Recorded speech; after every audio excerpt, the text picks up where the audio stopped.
Anyone who's been here knows that New Orleans has a special character.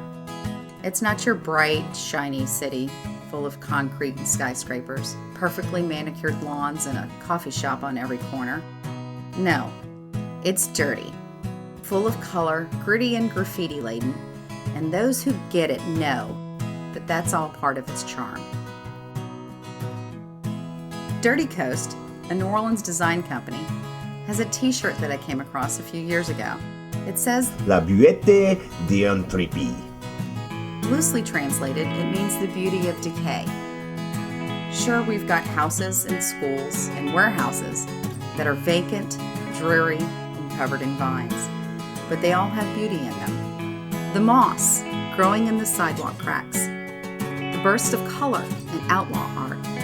Maybe it's because these structures have refused to just give up and crumble. Maybe it's because nature has inevitably merged with architecture. Or maybe it's just that we recycled the Southern way. Just because something's old doesn't mean you have to throw it out. There's just something about that that's appealing. So when Julie Brown, a dancer with Avatar, approached me about doing a photo shoot with the troupe, my brain immediately went to Beauty in Decay. The idea to contrast these gorgeous dancers in soft, flowing dresses, moving so gracefully against the harsh, decrepit boldness of abandoned locations in the New Orleans area was born. Avatar Movement Dance Company New Orleans has been bringing beauty to the Big Easy for only a few short years. Local dancers with years of experience taking inspiration from their partner company in Colorado and turning it into a New Orleans thing. So Avatar was created by Whitney Kavanaugh in Denver. She moved to New Orleans after a couple of years, disbanded the Denver company, and started up in New Orleans. This was 2 years ago. After a year here, her husband got a job in Houston, so she moved and wanted to franchise the company. So Denver started back up.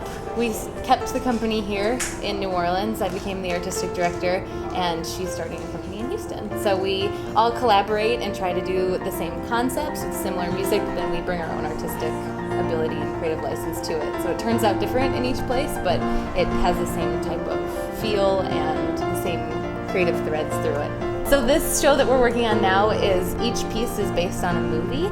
So it's either like an emotion from the movie or some sort of a narrative or a feeling.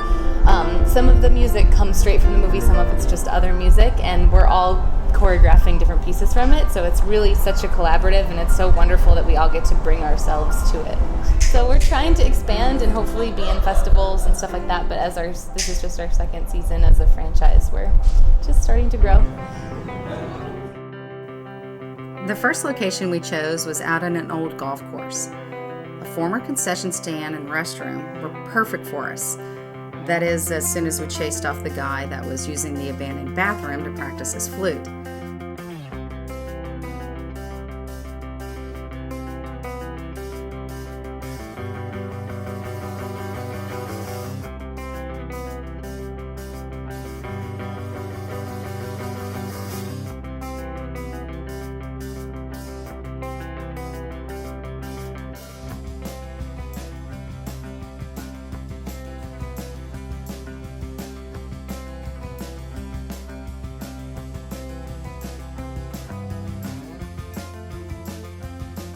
Todd and I had scouted out the second location about a year ago and have been chomping at the bit for an opportunity to use it.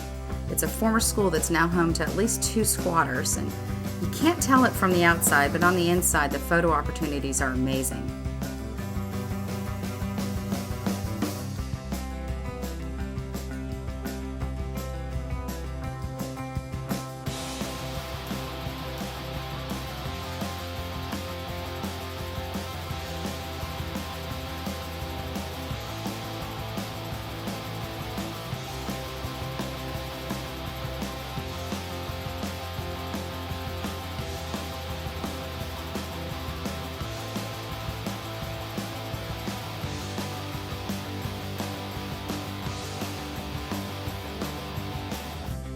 We wrapped up the project in probably the least sanitary of the 3, a home that had been abandoned for years and had apparently been used by vagrants for quite some time. It was a bit on the stinky side, but the neighbors were friendly.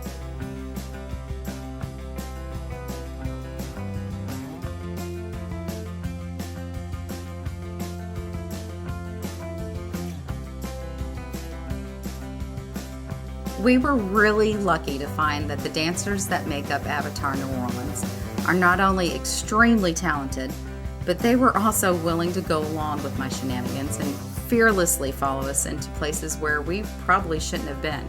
Fortunately, outside of really, really dirty feet, the 3 shoots compiled in this project went off without a hitch, injury, or citations for trespassing.